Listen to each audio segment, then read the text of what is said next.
दोस्तों, पेश है लूट की दौलत। मास्टर टीकमगढ़ का एक कुख्यात स्मगलर था। एक दिन गुप्त अड्डे पर। आओ आओ रघु, रघु, बहुत अरसे बाद नजर आ रही हो। मास्टर बहुत सी बिजी रहा इस अरसे। किस काम में? काम तो आपके अकेले काम तो मैं अकेले में ही बताता हूँ मास्टर। ओके, फिर मेरे साथ आओ। लगता है कोई खास काम है था जिससे तुम्हें फंसाए रखा। आप ठीक समझ रहे हैं। दूसरे कमरे में पूछकर बताओ। हाँ बताओ। एक नक्शा हासिल करने में मुझे इतना वक्त हो गया है। नक्शा? कैसा नक्शा? करोड़ों अरबों के खजाने का नक्शा। वो नक्शा तुम्हें कहाँ मिला? एक दोस्त से कहकर साधु कह कहकर रघु ने बताया। और एक दिन अचानक एक व्यक्ति मेरी मोपेट के सामने आ गया। हाय, मर गया रे। और चूंकि रास्ता भीड़ वाला था इसलिए मैं भागा भी नहीं सकता था। देख कर नहीं चल सकते। देखो इतने कितना खून निकल गया है। मुझे माफ़ करना भाई, मुझसे गलती हो गई। अब तुम्हारी भलाई सी में है, तुम तुरंत अस्पताल में ले चलो। और मैं मजबूरन उस व्यक्ति को अस्पताल ले जाने पड़ा। हाय, मर गया। हाय, अस्पताल में एक नई मुसीबत मेरा इंतजार कर रही थी। यह कौन है और क्या हुआ इसे? मेरी मोटरसाइकिल टकरा गिर गया, इसे यहाँ लिया आया। उस व्यक्ति ने अस्पताल में दाखिल करवा कर मैं खामखा ही हवालात में बंद कर दिया गया। लगता है हफ्ता दो हफ्ता जेल में पड़ा रहना सड़ना पड़ेगा। लेकिन ऐसा कुछ नहीं हुआ। उसी शाम वह व्यक्ति पुलिस स्टेशन आ गया। मेरा नाम अशोक है, मैं इसे रिहा करवाने आया हूँ। उसने अपनी मोटरसाइकिल से तुम्हारा एक्सीडेंट करके तुम्हें चोट पहुंचाई। उस पर इस संबंध में केस चलाया जाएगा। हजूर, जब मैं इस पर कोई इल्ज़ाम नहीं लगा रहा तो आप उस पर कौन सा केस बनाएंगे? अरे मूर्ख, अगर कोई आदमी किसी का कत्ल कर दे तो मरने वाला उठा उठकर उसे अपने कत्ल का दावा नहीं करता, बल्कि यह काम पुलिस का होता है। ठीक है, आपको रात तक जमानत के कागज़ मिल जाएंगे। अब मैं चलता हूँ क्या? और 2 घंटे बाद ही वह जमानत से बाहर आ गया। अगर आप मुझे अस्पताल तक न पहुँचाते तो शायद मैं मर जाता। आओ, एक एक पैग अपनी थकान उतार जाएगी। क्या तुम शराब पीते हो? हाँ, गलती से। तब हम निकट ही रैम्बो बार में पहुंच गए। वहाँ एक एक पैग लेना था अशोक। तो फिर शुरू हो गया। और लाओ हिच, बस, अब बस कर यार। अरे अभी तो शुरू हुई है। और पीते पीते अशोक बेहोश हो गया। अबे बिल, तो इसकी जेब से ही रुपये निकाल कर चुकाना होगा, वो भी अगर हुए तो, वरना। और शुक्र था उसकी जेब में पैसे थे। उसकी जेब से पर्स निकालने के मैंने रुपये निकालने के लिए मेरी दृष्टि एक पते पर जम गई। उसके पर्स पर लिखा हुआ था, Ashok Rao, software and flat number 24। इसके पर्स पर एक काफ़ी मोटी रकम है। लगता है मोटी आसामी है। अब इससे यारी गांठनी पड़ेगी। और बिल चुकाकर मैं किसी तरह उसे लेकर अपने फ्लैट पर पहुंचा और उसकी जेब से चाबियां लेकर उसके फ्लैट पर पहुंचा और उसी की चाबियों से निकाल कर ताला खोलकर भीतर जाकर फ्लैट पर लिटा दिया। समय उसके साथ सो गया। मेरा एहसान उसने दिल से लगा लिया। और आज जो कुछ भी हुआ उसके लिए बहुत शर्मिंदा हूँ। अब जाने भी दे यार। अब तो तू मेरी रोज़ की असामी बन गया। अब तो तू मेरी रोज़ की असामी बन गया। और वह मुझे दोस्त समझता था और मैं उसके असामी। रुपयों के साथ साथ उसे मुफ्त में शराब मिलती। और एक दिन, आज हम अपने घर नहीं पिएंगे मित्र, वैसा तू ठीक समझे। और घर पहुंचते ही दारू का दौर शुरू हो गया। आज पीने का मज़ा ही कुछ ज़्यादा आ रहा है। और अशोक ने नशा पूरी तरह हावी हो गया तो रा, राधा तू मेरा राधू रघु राधू तू मेरा पक्का यार है। आज मैं तुझे एक भेद की बात बता रहा हूँ। हिच क्या? मेरे पास एक नक्शा है। कैसा नक्शा? एक बहुत बड़े खजाने का नक्शा, जो नक्शा मेरे परदादा ने बनाया था, लेकिन आज तक हमारे खानदान में किसी ने समझ में नहीं आया। क्या मतलब? मेरे परदादा के पास अरबों की संपत्ति थी, लेकिन पता नहीं किन कारणवश उन्होंने वह सारी संपत्ति एक जगह छपा दी थी, और जिस याद रखने के लिए उन्होंने एक नक्शा बना दिया। लेकिन उसके पहले मेरे दादा कुछ समझा सकते, वो स्वर्गवास हो गया। और मेरे दादा, मेरे डैडी और मैंने उस नक्शे को समझने की बहुत कोशिश की, लेकिन कुछ भी न समझ सके। न ही कभी मेरी ही कुछ समझ में आया। वह नक्शा कहाँ है? ठहरो, दिखाता हूँ। फिर अलमारी से नक्शा निकाल कर मुझे दिखाया। देखो मेरे दोस्त, यह नक्शा अरबों रुपये का भेद है, अपने अंदर छुपा रखा हुआ। ओह, यह मेरे भेद मेरे पास रहेगा तो इसे हर हाल में इसे हल करूँगा। और नक्शा काफ़ी जटिल नज़र आ रहा था। उफ, मेरी कुछ समझ में नहीं आ रहा। पता नहीं यह किस जगह नक्शा है। और अशोक ने सोने का उपरांत नक्शे को रात को उठाकर वहाँ से फरार हो गया। और अब वह नक्शा कहाँ है? मेरे पास, दिखाओ। साधु नक्शा मास्टर की ओर बढ़ा दिया। मास्टर ने नक्शा खोला और उत्सुकता उसे देखने लगा। इस पहेली को तो कोई विशेषज्ञ ही हल कर सकता है। खैर चिंता न करो, पुरातन विभाग का एक अंग्रेज विशेषज्ञ मेरा मित्र है, चलो उसी के पास चलते हैं। ठीक है, चलो। और थोड़ी देर बाद दोनों अंग्रेज विशेषज्ञ के सामने। भाई जय, इतने दिनों बाद तुम्हारे दर्शन हुए, अतः तुम्हें कोई खास बात होगी, तुम्हें कहो मैं तुम्हारी क्या सेवा कर सकता हूँ। मास्टर ने जेब से नक्शा निकाला और उसके सामने रख दिया। क्या तुम इस नक्शे को समझा सकते हो? कोशिश कर सकता हूँ। रघु ने मास्टर को बेसब्री से विशेषज्ञ की ओर देखने लगे। काफ़ी देर तक देखते रहने के बाद विशेषज्ञ ने उसकी ओर देखा। नक्शा काफ़ी मुश्किल है, इसलिए इसे समझने में वक्त लगेगा। कितना? तुम ऐसा करो, कल शाम को आ जाओ, ठीक है? और शाम को वादा लेकर दोनों वहाँ से बाहर निकल गए। और अगले दिन शाम को कुछ हल निकला। हाँ, एक बाज को जैसी छोटी सी पहाड़ी मेरी देखी हुई है, उसमें के पास एक मंदिर मेरा देखा हुआ है, लेकिन वहाँ तक का मार्ग काफ़ी जटिल है।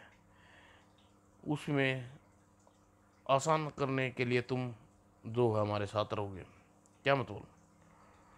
अगले पल मास्टर ने हाथ में रिवॉल्वर चमक गई। मुझे उम्मीद है कि तुम अपनी जान को काफ़ी प्यार करते होगे, लेकिन अब मान भी जाओगे मिस्टर रामसन। हाँ, इस बात की निश्चित रहो, तुम्हारी मेहनत तुम्हें पूरा मुआवजा मिलेगा। आखिर मजबूरी रामसन ने हाँ करनी पड़ी। ठीक है, मैं तुम लोगों के साथ देने के लिए तैयार हूँ, लेकिन मेरी जान की गारंटी देनी होगी। अरे, तुम्हें मार कर तो हम उल्टा करोड़ों का नुकसान कहूँगा। हाँ, तुम्हारे मर जाने से खजाना भला कैसे पा सकेंगे, इसकी तुम्हारे प्राणों की गारंटी निश्चित तरह समझो। और उसी रात शहर के 3 माने हुए दादाओं को यहाँ फोन गनगना उठे। ठीक है, मैं समझ गया हूँ, मगर तुम कौन हो? नहीं नहीं, बताना चाह बताना चाहती हो? अगर खैर राजनगर में इस बात को समय बता चला लेगा।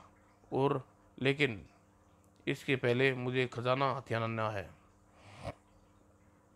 और या खुदा, करोड़ों का खजाना सिर्फ मास्टर लोग नहीं, अल्लाह कसम, मैं रास्ते में ही ख़त्म कर वह खजाना हथियार लूँगा।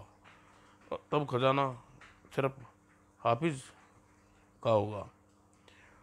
ओ कसम वाहेगुरु की, साढ़े हूँ खजाना मास्टर इथे ले जा सकदा है। हूँ तो खजाना सतवीर दा है। और 2 दिन उपरांत पूरी तैयारी के साथ 2 जीपें काफिला रात के समय मास्टर के नेतृत्व में अड्डे से निकल पड़ा। और करीब 1.5 घंटे पश्चात यहाँ से करीब 15 किलोमीटर दूर उत्तरांचल उपरांत हम पैदल चलना होगा। और लगभग 15 किलोमीटर का सफ़र तय करने के पश्चात बस जीप यहीं छोड़ दो, आगे का सफ़र हम पैदल तय करना होगा। और कुछ देर बाद मास्टर एंड कंपनी जंगल में प्रवेश कर गई। करीब 1 घंटे बाद मास्टर की जीप के पास 2 अन्य जीपें आकर रुकी। उनमें धड़ाधड़ आदमी उतरने लगे। वे अभी ज़्यादा दूर नहीं गए होंगे। तुरंत तुरंत ही आगे बढ़ो और उन्हें कब्जा करके नक्शा हथिया लो। और फिर लोग जंगल में प्रवेश हो गए और सिर धीरे रहे, ख़त्म कर दो सभी को। लेकिन ध्यान रहे कि साथ चलते बूढ़े को कुछ नहीं होना चाहिए, क्योंकि खजाना की चाबी वही है। और फिर जल्दी से पोजीशन लो, दाएं दाएं दाएं। और तुरंत मास्टर और उसके आसपास के पेड़ों में की आड़ में पहुंच गए। लगता है हमारे पीछे दुश्मन हमारा पता चला दिया। जरूर मेरे दल में कोई गद्दार होगा। फायर। अगले पल दोनों ओर से गोलियां आदान प्रदान शुरू हो गया। गोलियों की आवाज़ के बीच में रजार की दाढ़ी आवाज़ गूंज उठी। मास्टर, हमें पता है तुम्हारे पास किसी खजाने का नक्शा है। अगर तुम अपनी और अपने आदमियों की सलामती चाहते हो तो चुपचाप नक्शा हमारे हवाले कर दो। अरे यह तो आवाज़ रादर की आवाज़ है।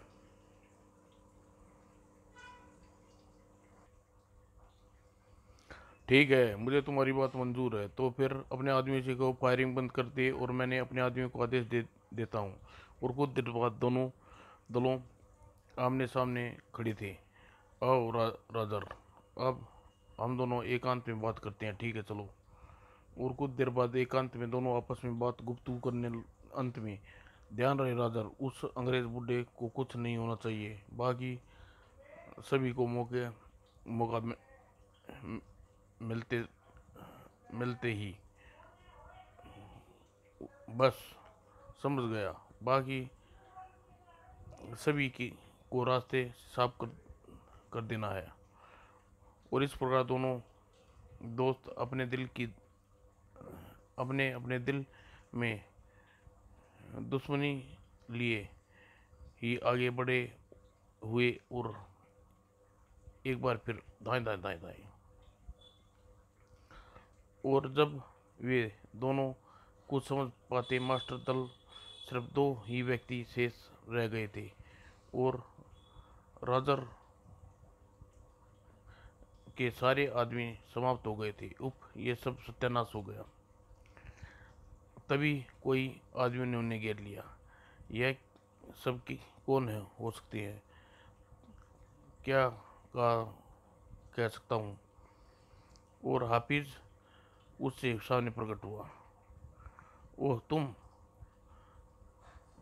हाँ, तुम्हारा यार हाफिज। जब मुझे पता चला कि मेरा यार खजाने के पीछे के लिए मुझे कुछ भी नहीं पता, बिना अकेला ही जा रहा है, तो मैंने सोचा क्यों ना सारे खजाने को इकलौता मालिक बनने की कोशिश करूं। यहाँ और बाजी हाथ से जाती देख मास्टर ने तेजी से कुछ सोचा और आगे बढ़कर छलांग लगाई और अनजान जॉनसन के अपने कब्जे में ले लिया। खबरदार, अगर किसी ने जरा भी गलती हरकत की तो मैं ही खजाने की चाबी को नष्ट कर दूंगा। शाबाश मास्टर, यह तुमने खूब किया। नहीं नहीं, इसका नहीं नहीं, कोई इस पर फायर नहीं करेगा। और अपने आदमी को हथियार फेंक दे। और मास्टर के कहने पर मजबूरन हाफिज के सभी आदमियों ने हथियार फेंक दिए। राजन साधु, तुम दोनों हथियारों को समेट लो, ठीक है। लेकिन जैसे ही हथियार एक जगह हुए और राजर स्टेनगन हाफिज उसके आदमी की तरफ जान की। अब बोलो हाफिज, मार दिया जाए या छोड़ दिया जाए? हाँ बेवकूफ राजर, यह देख मेरे हाथ में क्या है। वो बम है। हाँ, अगर मेरे एक भी आदमी को कुछ हुआ तो यह बम तुम्हारी और तरफ फेंक दूंगा और मैं तो मरूंगा, लेकिन बचोगे तुम भी नहीं। सुनो, अब या तो कुछ दोनों बराबर का हिस्सेदारी बना लो या फिर कहो तो फेंक दूं इसे। मौका मौके की नजाकत कहती है कि अपने साथ मिला, बाकी मौका आने पर सोचूंगा। और आखिर तय हुआ, हथियार वही छोड़ कर आगे बढ़ा जाए और सिर्फ मास्टर और रोजर के पास रिवॉल्वर होंगे और हाफिज के पास बम। चलो। और काफिला आगे बढ़ने लगा, लेकिन मुसीबत अभी उनके पीछे लगी हुई थी। मुसीबत एक ऊंचे पेड़ पर थी। तो तुसी सब यार बन गए और पेड़ से नीचे उतरकर सतवीर अपने आदियों के पास आप खड़ा हुआ। सानू फिर उनका पीछा करना, जब वे खजाने करेंगे अस्सी उन्हें ख़त्म कर देंगे और इस प्रकार हमें बिना मेहनत किए सब कुछ मिल जाएगा। आने वाले खतरे से बिग मास्टर का दल आगे बढ़ रहा था। जैसे ही दल आगे वाले सदस्य पेड़ के नीचे गुजर रहे थे, ओह बचाओ, आह तताक तताक, और कुछ सोचकर अजगर पर फायर कर दिया, धाई। लेकिन अजगर ने मरते वक्त उन दोनों को नहीं छोड़ा। वो कितना भीषण दृश्य है।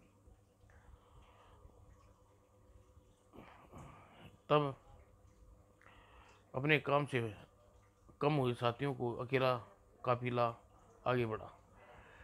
अब इन लोगों को बड़ी सावधानी से आगे बढ़ाना है, यहाँ पग पग पर खतरा है। कुछ देर बाद मास्टर बास आदमियों की मौत के बाद हम काफ़ी संभल कर उसका पीछा करना होगा, तुम ठीक कहता हुए। और लगभग 1 घंटे पश्चात, रघु तू जरा पेड़ पर चढ़ के देख किथे पहुंचने। और जल्दी से सतवीर के आदमी ऊंचे पेड़ पर ऊंची शाखा पर था। वे यहाँ से करीब आधा किलोमीटर दूर है और आगे जंगल भी खत्म हो रहा है। रात गिरी है, इसलिए जंगल पार करने की हम रात गुजारने के लिए यहीं तराशनी होगी। तुम ठीक कह रहे हो, हम अभी किसी सुरक्षित स्थान की तलाश जारी रखेंगे। और रघुवीर अपने साथियों से कह रहा था, सानू ई जंगल दे विच कटनी पैंती, क्योंकि उनका पड़ाव जंगल के बाहर होता है।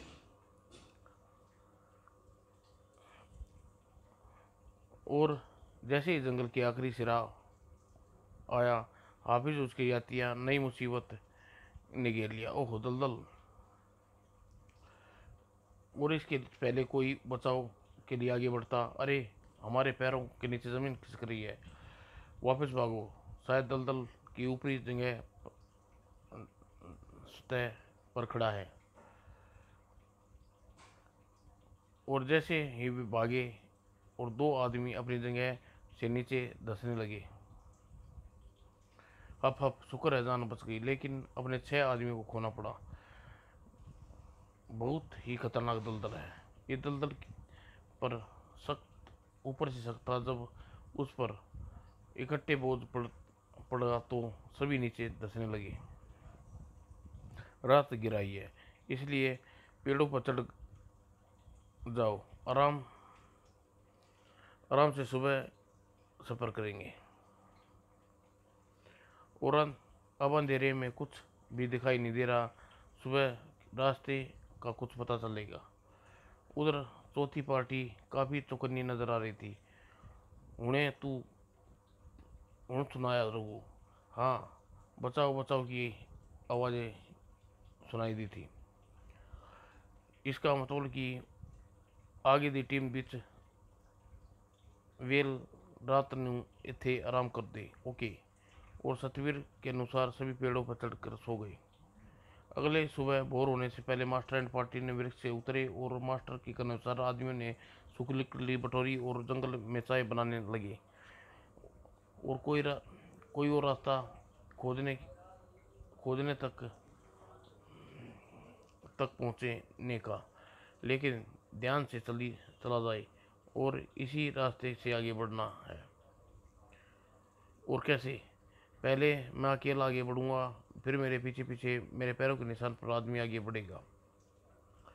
और चाय पीकर जॉनसन पेड़ की एक डाल तोड़ कर उसे लाठी बनाई और उसे पैरों के आगे रास्ता टटोलता हुआ आगे बढ़ा। जरा ध्यान से जॉनसन, हाँ, अगर तुम कुछ हो गया तो हमारा अभियान किसी काम का नहीं है।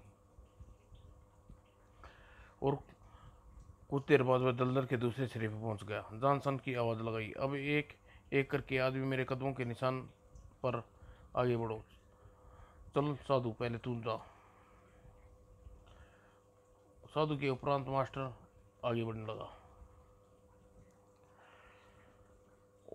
और कुछ देर बाद हाफिज भी उसके पास पहुंच गया। हाफिज, क्या राजर का काम तमाम कर दे, हिस्सेदारी कम हो जाएगा। तो देर क्यों कर रहा है, सारे को ख़त्म कर दे।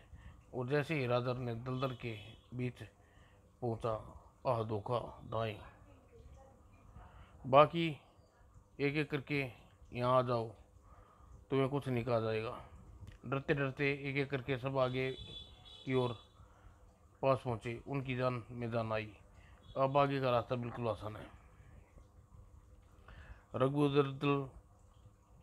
रघुवीर ने दलदल जैसे दलदल के पास पहुंचा, रुक जाओ, क्या बात है, अंदर देखो। रोदर की लाश नड़े ही एक आदमी दिपे हुए निशान।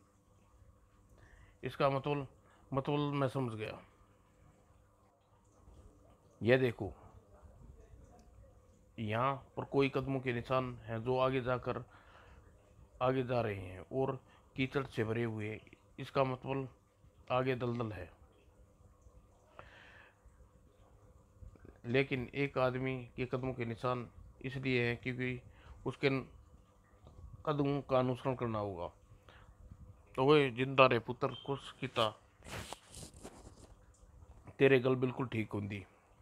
और इस प्रकार जॉनसन के कदमों से ही सतवीर एंड पार्टी दलदल पार करने लगी।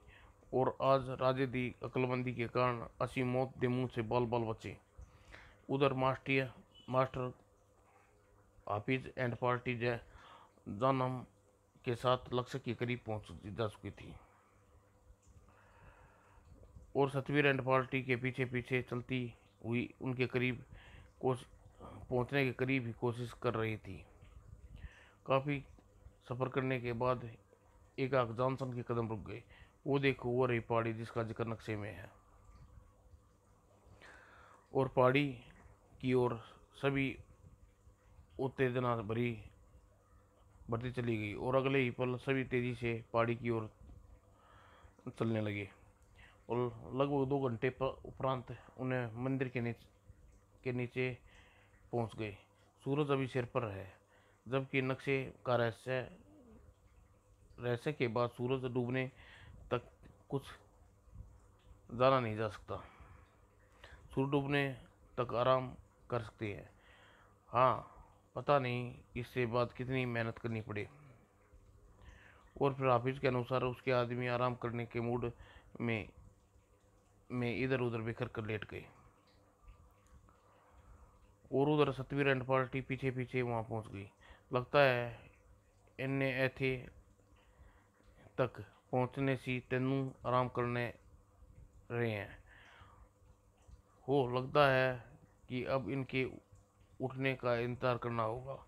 और श्याम को धीरे धीरे उठना आराम कर दिया। तुसी भी तैयार हो जाओ, वो लोग भी तैयार हो रहे हैं। और कुछ पता चला जॉनसन की खजाना कहाँ हो सकता है, वही कोशिश करने की कोशिश कर रहा हूँ। और जैसे ही सूरज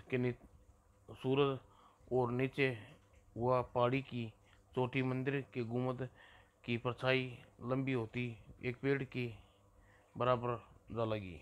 ओह, तो यह रहस्य है। और कुछ देर बाद दोनों परछाइयाँ ठीक पहाड़ी को जड़कर आपस में टकरा गई। मिल गया, मुझे खजाने का रहस्य मिल गया। वाह, कहाँ है खजाना? इस पेड़ की जड़ को देखो, और पहाड़ की चोटी और मंदिर के गुम्बद मिल रहे हैं।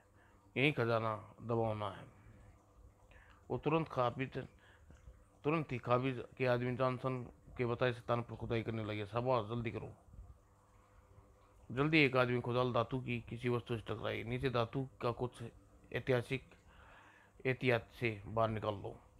और कुछ देर बाद खुदाई के उपरांत 3 बड़े संदूक उनके बीच पड़े थे। हाँ, खजाना मिल गया, हम करोड़पति हो गए। हाँ हाँ हाँ। और मास्टर ने बंदूक के ताले का निशान लगाया और रिवॉल्वर का घोड़ा दबा दिया। और फिर बाकी लोगों संदूक का ताला तोड़ने के उपरांत ही उनकी तरफ आगे बढ़े। पोजीशन आए, दाएं दाएं दाएं। और गोलियां की बौछार अपने आप को न बचा सके। दादा दादा दादा। और सिर दी मौत गहरी नींद में सो गई। आ आ। और हा हा हा। उन हा खजाना दे मालिक अस्सी। और तीनों संदूक खोलकर सारा खजाना अपने अंडर ले लो। अगले ही पल सतवीर और आदमी ने संदूक पर पिल पड़े। हा हा हा। और जैसे ही उन्होंने संदूक के ढक्कन खोले, हाय हाय, बचाओ बचाओ, सांप सांप सांप। और बंदूक विच सांप। ओए, ये कितने आ गया? ओए, धाएं। आह। और हा हा, अभी तू जिंदा भी वे। भला तुम्हारे भला तुम्हारे मारे बिना मैं कैसे मर सकता हूँ? कौन है तुम हो? तु, तुम्हारी मौत सतवीर। तुम सभी को मारने के लिए मैंने यह षड्यंत्र रचा। यह लूट की दावत तुम लोगों को मैंने ही दी थी। अपना बदला लेने के लिए तुम अशोक जॉनसन बनना पड़ा था। कौन हो तुम? इंस्पेक्टर रघुनाथ का लड़का अशोक हूँ। रघुनाथ को तुम भूले नहीं होगे सतवीर। जॉनसन के चेहरे पर मुखौटा उतरते ही, ओह, तुम रघुनाथ के लड़के हो। और अगले ही पल सतवीर की आंखों के सामने 4 साल पहले की घटना चलचलित हो गई करूबरी। और सतवीर, मास्टर, हाफिज और राजर एक साथ काम करते थे। यार, वह इंस्पेक्टर के बच्चे ने हमारा सारा माल पकड़ लिया। लेकिन उसे परेशान होने की क्या बात है? कुछ ले देकर मामला निपटा दो। सुनो, उस इस वक्त वो घर पर ही मिलेगा। यदि चाहो तो मामले को अभी निपटा सकते हो। ते फिर चलता वे आओ उनके घर ही चलते वे। वाह। और कुछ देर बाद इंस्पेक्टर रघुनाथ के घर पर। क्या कहा? तुम मुझे रिश्वत देना चाहते हो? रिश्वत नहीं, मिठाई Sahib. Inspector Sahib, get lost. तुम्हारी हिम्मत कैसे हुई यहाँ आकर मेरी रिश्वत देने की? सोच लो इंस्पेक्टर, पैसे बड़ी मुश्किल दे नाल आंदत से है। सोचूंगा तो मैं बाद में, पहले तुम्हें जेल भिजवा करने का इंतजाम कर लूँ। और इंस्पेक्टर जैसे रिवॉल्वर निकालनी चाहिए अपनी अलमारी में अपना हाथ बढ़ाया। अरे, यह तो शायद अपना रिवॉल्वर निकाल रहा है। रोको इसे। वो तुरंत बड़ा ईमानदार बनता है। मर साले। आह। तभी, नहीं नहीं स्वामी। ओह, यह कहाँ से आमरी? कमीनों, तूने मेरे स्वाब को ख़त्म कर दिया। मैं तुम्हें जिंदा नहीं छोड़ूंगी। लेकिन इससे पहले कि उन पर फायर कर पाती, सतवीर ने रिवॉल्वर से एक 16 उगला। धाएं धाएं। ओह, चलो, यह भी ख़त्म हुई। अब हमें पहचानने वाला भी कोई नहीं है। और कमीने अपनी तरफ से तो तुम मुझे मेरी माँ को मरा ही छोड़ गया आए थे, लेकिन मरने से पहले मेरी माँ ने मुझे सब कुछ बता दिया था। तुम लोगों के जाने के कुछ देर बाद घर पहुंचा। माँ, पिताजी, माँ यह क्या हो गया? तुम और पिताजी की हालत किसने की? आह, बेटे वे चार थे। फिर माँ ने सब कुछ बताती चली गई और पूरी बात सुनने के पश्चात दुनिया से चल बसी। माँ, और मैंने कसम खाई, कमीनों, मैं तुम्हें जिंदा नहीं छोड़ूंगा और अपने माँ बाप की खून का बदला तुम्हारे खून से ही चुकता करूंगा। फिर मैंने अपनी माँ बाप की मौत का बदला लेने के लिए तुम्हें ढूंढने लगा और लोग मुझे तुम तुम मुझे तुम लोगों का पता तो चारों अलग हो चुके थे और मैं जानता था कि तुम किसी को भी अकेला ख़त्म नहीं सकूंगा। इसलिए मैंने एक स्कीम तैयार की। जानबूझकर मास्टर के विश्वास न साथी राघु को मोटरसाइकिल के सामने आ गया। हाय मर गया रे। और शीघ्र ही मैंने अपनी योजना राघु को विश्वास में लेकर उसे खजाने का नक्शा के बारे में बता दिया, जबकि बेवकूफ़ यही समझ रहा था कि वह मुझे ठग रहा है। हिच हिच, बस बस करो यार। और फिर मैंने यहाँ आकर सापू भरे संदूक दबा दिए और तुम्हारी मौत यहाँ बंद कर रहा हूँ कुत्तों, जिसे खुद ही खोद कर बाहर निकालोगे। और उसके बाद मेरे प्राप्त किए नक्शा रघु मास्टर के पास ले गया और मास्टर के मित्र जॉनसन की कैद कर जॉनसन का रूप में के साथ मास्टर का इंतजार करने लगा और शीघ्र ही वह साधु के साथ मेरे पास आ गया। और मास्टर के जाने के उपरांत मैंने हाफिज तथा राजनगर फ़ोन करके यह बता दिया कि मास्टर एक बहुत बड़ा खजाना प्राप्त करने के लिए जा रहा है और मैं अच्छी तरह जानता था कि दौलत तुम्हारी कमज़ोरी है, इसलिए तुम भी सभी लूट की इस दावत में आसानी से फंसते चले गए और मेरी स्कीम के अनुसार तुम इस दौलत के खातिर आपस में लड़ मरे और जब सिर्फ तुम ही बाकी बचे हो और मरना मेरे लिए कोई मुश्किल काम नहीं। हा हा। लेकिन तेनू ते गोली लगनी सी, फिर मैंने पहले ही पूरी तैयारी के साथ आया था। देखो, बुलेट प्रूफ जैकेट पहन रखी है और मरने के लिए तैयार हो जाओ सतवीर, क्योंकि मेरी इंतकाम की आखिरी लक्ष्य तुम ही हो। नहीं, मैनू माफ़ कर दे, मैनू मुझ पर तरस खाओ। मेरी माँ पर मारते वक्त तो तू जरा भी तरस नहीं आया। मेरे बाप को मारते हुए तेरे हाथ जरा भी नहीं कांपे और तुम्हारा पूरा शरीर कांप रहा है सतवीर। कुत्ते, तुम जरा भी दया योग्य नहीं है हो। लो मरो, दाएं दाएं दाएं आई। आज मेरी माँ और पिताजी की मौत को इंतकाम पूरा हो गया। आज अतः मैं आज ही वापस लौटकर जॉनसन के साथ स्वयं को भी पुलिस के हवाले कर दूंगा और स्वयं कानून चाहे मुझे जो सज़ा दे, मुझे इसके लिए कोई अफसोस नहीं होगा। समाप्त दोस्तों।